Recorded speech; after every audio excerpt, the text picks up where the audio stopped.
आज तुम एक बात कह रहे हो कि अमरजीत कुशवाहा के जीभ काट लेंगे, जीभ काटने की हैसियत नहीं है तुम्हारी। देख लो, ये देख लीजिए, ये सिवान के नौजवानों को, बिहार के नौजवानों को, अरे जिस दलितों के वोट पर आप सत्ता में बैठते हैं, जिस गरीबों के वोट पर आप सत्ता में बैठते हैं, जिस बैकवर्डों के वोट पर आप सत्ता में है, उस बैकवर्ड को आप गाली दीजिएगा और पूरा बिहार का बैकवर्ड बर्दाश्त करेगा? ये कभी नहीं होगा। हम पूरे बिहार के नौजवान इकट्ठा हैं कि कोई दलित गरीबों को आवाज को दबाएगा तो उसके खिलाफ हम लाठी उठाकर और उनको जबाल कुचलने का हम काम करेंगे। इसलिए हम आए हैं। तमाम छात्र नौजवान गोलबंद हो गए हैं कि आइए, आपका जो जवान लुतुर लुतुर बिस्कोपड़ा के जैसे चल रहा है, उस जवान को पूछने के लिए सिवान के जवानों ने लाठी उठा लिया है। अच्छा। कि आपके जवान को हम लोग लाठी के हुरा से पूछ देंगे। आप क्या समझते हैं कि अमरजीत कुशवाहा का ऐसे वैसे आदमी है कि स्टेटमेंट दे देंगे? और उस समय कौन हमें पढ़ने नहीं देता था? कौन हमें खटिया पर बैठने नहीं देता था? कौन हमें चप्पल पहनने नहीं देता था? कौन हमें पानी पीने नहीं देता था? कौन हमें जो खेत पढ़ाई से वंचित रखा? ये वही लोग हैं जो आज चिल्ला रहे हैं। नमस्कार, मैं सुनील, आप देख रहे हैं BR दस्तक। कुछ दिनों से जो सारण प्रमंडल है, गर्म का माहौल बना हुआ है। माहौल इसलिए बना हुआ है, कुछ दिन पहले जो माले के विधायक है, जो जिलादेव विधानसभा से विधायक है अमरजीत कुशवाहा, उन्होंने एक बयान दिया था कि जितने भी मालिकाना लोग हैं, अंग्रेजों की दलाली करते थे तभी उनको ज़मीन मिला है। इसी पे लेकर पूरा माहौल गर्म है और लोग आरोप प्रत्यारोप और विवादित बयान भी दे रहे हैं। जो भी स्वर्ण क्लास के जितने भी लोग हैं, नाम भी रख देते हैं, जो राजपूत भूमियार ब्राह्मण लोग, जितने लोग इनके पेट में दर्द हो रहा है, और सत्येंद्र यादव और अमरजीत कुशवाहा को तमाम तरह की बातें कर रहे हैं, जीभ काटने की बातें कर रहे हैं, कुकुर सियार जो नहीं करते वो कर रहे हैं। हमारे साथ विकास यादव जी हैं। विकास यादव जी, क्या कहिएगा जो अमरजीत कुशवाहा जो बात बोले, इस पर क्या कहिएगा?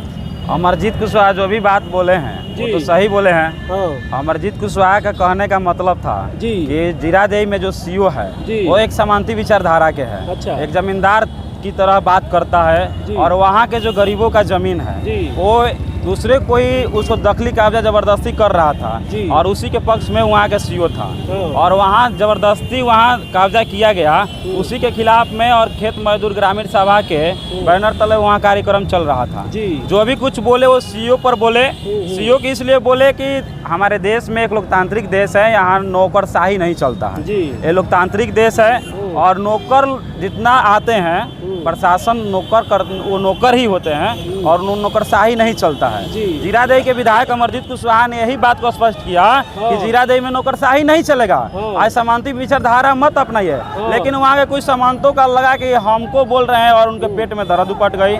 यहाँ के जीरादेई के कुछ लोगों को पेट में दर्द उपटा तो वो पूरा सारण प्रमंडल पकड़ लिया, जिनको खाने का अस्तित्व नहीं था और किसी न किसी तरह उन्होंने अपना एक जमींदारी के रूप अपनाए, वह भी आपराधिक छवि से।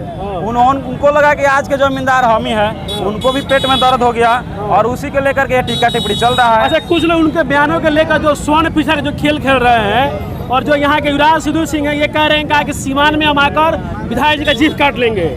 उनकी बस की बात नहीं है। जीभ काटना ये बहुत बड़ी बात नहीं है, बहुत आसान भी बात नहीं है। मुंह से कह देना और कर देना काफ़ी दूर की बात है।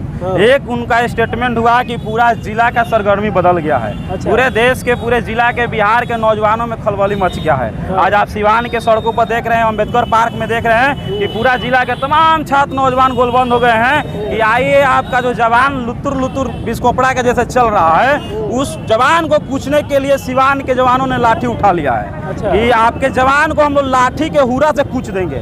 आप क्या समझते हैं कि अमरजीत कुशवाहा का ऐसे वैसे आदमी है कि स्टेटमेंट दे देंगे? शिक्षित आदमी है, कर्मठ आदमी है, गरीबों के लिए लड़े हैं, पूरा जीवन बिता दिए हैं, 5 साल जेल में रहे हैं, तब जाकर के जानता हूँ उनको जेल से 25,000 मैंने जिला के सबसे ज्यादा माने विधायक कोई वोट से जीता है तो जीरादेई के विधायक अमरजीत कुशवाहा जेल से जीते हैं। अच्छा, कुछ लोग तो कह रहे हैं कि विधायक का कोई औकात नहीं है मेरे सामने बोलने का। अरे जो कह रहे हैं वो सोच रहे हैं कि विधायक पर हम कुछ कहेंगे तो मेरा औकात बढ़ जाएगा। वो सोच रहे हैं कि अमरजीत कुशवाहा कुछ कहेंगे ना कुशवाहा को तो हमारा औकात तनी बढ़ जाएगा, तनी हमको लोग जान जाएंगे, तनी चर्चा में हो जाएंगे। अमरजीत कुशवाहा को तो पूरा देश जानता है, वो राष्ट्रीय अध्यक्ष न रहे हैं, उनकी औकात में तो चींटी के बराबर हैं। अब हाँ, बात यह है कि अब बड़े बड़े लोगों के बारे में कुछ बोलेंगे तो उनका भी थोड़ा नाम चर्चा में आ जाएगा, तो चर्चा में नाम लाने के लिए कुछ टीका टिप्पणी कर ही रहे हैं। धन्यवाद है कि हमारे साथ जयशंकर पंडित जी हैं। ऐसे ही बताइए, कोई भी दलित पिछड़ा अगर विधायक चाहे कुछ ही बनेगा तो क्या उनके नज़र में कुकुर शेर होगा? वो तो सही कह रहे हैं कि अगर बाबा साहेब भीमराव अम्बेडकर नहीं होते तो इस देश में दलित, गरीब, मजदूर, किसान, वो कुकुर सियार के ही बराबर थे। अच्छा। अब देखिए आज जब देश में आज़ादी से पहले इस देश के लोगों के दलितों की क्या स्थिति थी। दलित तो इसीलिए था कि उन मालिकों की सेवा करे। तो देश बाबा साहब भीमराव अम्बेडकर ने जब संविधान दिया और संविधान के बदौलत जब हमें आज़ादी मिली है, और उस समय कौन हमें पढ़ने नहीं देता था, कौन हमें खटिया पर बैठने नहीं देता था, कौन हमें चप्पल पहनने नहीं देता था, कौन हमें पानी पीने नहीं देता था, कौन हमें जो खेत पढ़ाई से वंचित रखा। ये वही लोग हैं जो आज चिल्ला रहे हैं हमें पढ़ाई से वंचित रखा गया। आज कुछ लोग कह रहे हैं कि भाई ज़मीन नहीं है। हम कह रहे सही बात है, हमारे पास ज़मीन नहीं है। कैसे होगा ज़मीन? तुम जैसे लोगों के साथ हम लोगों से अपनी खेत में काम करा, अपनी गोबर फेंकवाए, और आज हमसे कह रहे हो कि ज़मीन नहीं है। ये ज़मीन अगर तुम्हारे पास है तो तुम अंग्रेजों के दलाली करके तुम्हारे पास ज़मीन है। हमारे पास अगर ज़मीन नहीं है तो तुमने हमें मजबूर किया है कि हमारे पास ज़मीन ना रहे, हमारे मान सम्मान ना रहे, और आज तुम एक बात कह रहे हो कि अमरजीत कुशवाहा के जीभ काट लेंगे। जीभ काटने की हैसियत नहीं है तुम्हारी। देख लो, ये देख लीजिए, ये सिवान के नौजवानों को, बिहार के नौजवानों को, अरे जिस दलितों के वोट पर आप सत्ता में बैठते हैं, जिस गरीबों के वोट पर आप सत्ता में बैठते हैं, जिस बैकवर्डों के वोट पर आप सत्ता में है, उस बैकवर्ड को आप गाली दीजिएगा और पूरा बिहार का बैकवर्ड बर्दाश्त करेगा? ये कभी नहीं होगा। हम पूरे बिहार के नौजवान इकट्ठा हैं कि कोई दलित गरीबों को आवाज़ को दबाएगा तो उसके खिलाफ हम लाठी उठाकर और उनको जबाल कुचलने का हम काम करेंगे। इसलिए हम आए हैं कि हमारी लड़ाई का मांगना होगा। परसों इराज सुधीर सिंह फिर लाइव आए थे। उन्होंने फिर कहा है कि जितने भी जमींदार के लड़के हैं, बेरोजगार हैं, ये घूम रहे हैं। अगर विधायक जी को अगर जांघा दबाना तो अपने अपने घर बुलवा ले। बिल्कुल ये गलत बयान है। अगर कह रहे हैं सुधीर सिंह तो उनको घमंड नहीं है कि सबसे ज़्यादा लोग को गरीब के पास वो ताकत है कि जांग और गर्दन दबाने का, क्योंकि सबसे ज्यादा कुदाल कौन चलाता है? गरीब के बेटा, दलित के बेटा, अति पिछड़ा के बेटा कुदाल चलाता है। हथौड़ा कौन चलाता है? दलित का बेटा, गरीब का बेटा। तो सबसे ज्यादा तो अगर किसी के हाथ में ताकत है तो दलितों के बेटे के हाथ में। अगर सुधीर सिंह को जरूरत हो तो कह दें कि ऐसे लोग, हजारों लोग, पूरे बिहार के लाखों लोग उनका गर्दन दबाने के लिए तैयार है। जांग का मत पूछिए, जांग में वो ताकत नहीं है उनकी। अरे हमारे रोटियों पर पलने वाले वो लोग हैं। जमीन तुम्हारे 100 बीघा होगा, लेकिन जब दलित का बेटा उसमें काम नहीं करेगा, तुम्हारे घर का रोटी नहीं चलेगा। फैक्ट्री चाहे जितनी बड़ी होगी, अगर दलित गरीब का बेटा काम उसमें नहीं करेगा, तुम्हारी फैक्ट्री नहीं चल सकती। तो दलितों के कमाई खाने वाले अगर दलितों से और गरीबों से और अति पिछड़ों से तुम पंगा लोगे, तुम्हारे लिए, तुम्हारे अस्तित्व के लिए ठीक नहीं है। क्योंकि चुनाव किसके बदल? तुम्हारी आबादी क्या है? 15% ना।